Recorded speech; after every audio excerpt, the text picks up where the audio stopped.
السلام علیکم ورحمۃ اللہ وبرکاتہ. څنګه یې دوستانو؟ انشاءالله د الله نه امید دی چې تاسو ښه به یې، روغ به یې، جوړ به یې. نن موږ تاسو ته په نننۍ ویډیو کې د صحیح جنازې طریقه ښایو، ځکه چې بعض خلک په نیت کې غلطیانې کوي، بعضې خلک چې کوم دی هغه په درود شریف کې غلطیانې کوي. نو صحیح جنازه کومه ده او صحیح طریقه د جنازې کومه ده؟ نو صحیح طریقه درته اوس ښایو. نویت ان اؤدي الله تعالی 4 تکبیرات صلات الجنازه. آیا دا الفاظ په جنازه کې ویل شته او که نشته؟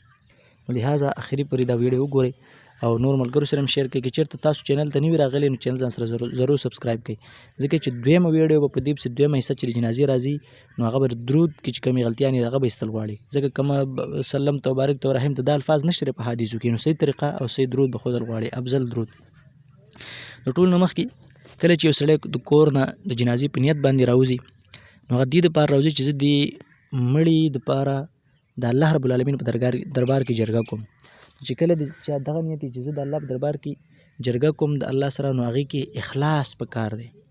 نو په خالص نیت او خالص د الله د رضا لپاره، د خلکو تر ځان د ښودلو دپاره نه چې زه هم جرګې ته حاضر شوی یم، زه هم جنازې ته حاضر شوی یم. چې په دې نیت د کور نه راووتي او میدان ته راورسېدي نو بس خلک بیا اعلان وکړي لکه ټیم پوره شوی دی، جنازې ته ودرېږئ.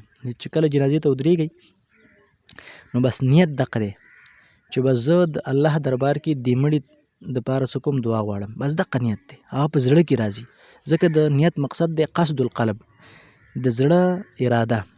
نو چې د زړه اراده کم طرف ته شي، څرنګه شي، نو هغه ته نیت وایي. دا الفاظ په احادیثو کې نشته چې نویت ان اؤدي الله تعالی 4 تکبیرات صلات الجنازه، دا موږ هسې د ځان نه جوړ کړي دي.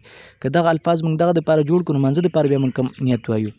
چېرته موږ مانځه دپاره د عربۍ الفاظ ونه ویل، یا دغه شانته د مانځه د روژې دپاره موږ الفاظ ونه ویل، دغه شانته د زکات ورکولو دپاره الفاظ موږ ونه ویل. نو جنازې دپاره د الفاظ د کوم ځای نه راغلي؟ په صحیح روایتونو کې د سره د الفاظ سره شته دي. نو لہذا نیت مقصد څه دی؟ راتلل. نو چې هلته رالي الله اکبر ویل پکار دی. بس چې الله اکبر دی وي سبحانک اللهم وبحمدک،